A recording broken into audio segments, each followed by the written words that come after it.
ड्युटीवर निघाली मी सकाळी ड्युटीवर जाताना सिग्नल क्रॉस केल्यानंतर MSEBच्या ऑफिसच्या इकडे येत होतो. ॲक्टिवावर होतो मी आणि माझा मुलगा. ती वायर तुटून माझ्या मुलाच्या डोक्यावरून मग माझ्या गळ्याभोवती पूर्ण ती असं वायर हे करून गेली, पूर्ण लागून गेली पूर्ण. तर गाडी आमची गाडी हलली. मग लगेच गाडी थांबवलं आम्ही.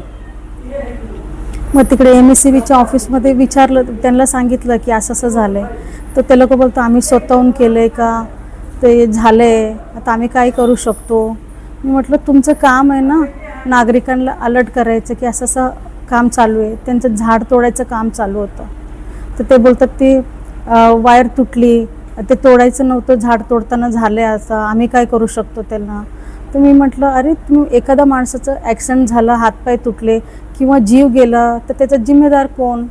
तर तुम्ही नागरिकांना सतर्क करा ना का असं असं काम चालू आहे, तुम्ही गाडी जरा सांभाळून चालवा, बघून चालवा.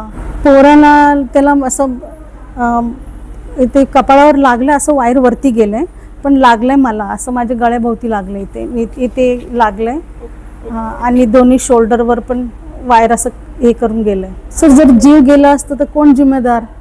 MSEBने काळजीपूर्वक सगळं कामं करायचं ना. नागरिकांचं जीव गेलं तर फक्त बोलणार का की याच्यामध्ये आमची चुकी नाही आहे, ते तुटून पडले. मग तुम्ही मेंटेनन्स करा ना, वारंवार त्याला व्यवस्थित मेंटेनन्स करा. माझं जीव गेलं असतं तर कोण जिम्मेदार, हातपाय तुटले असते कोण जिम्मेदार.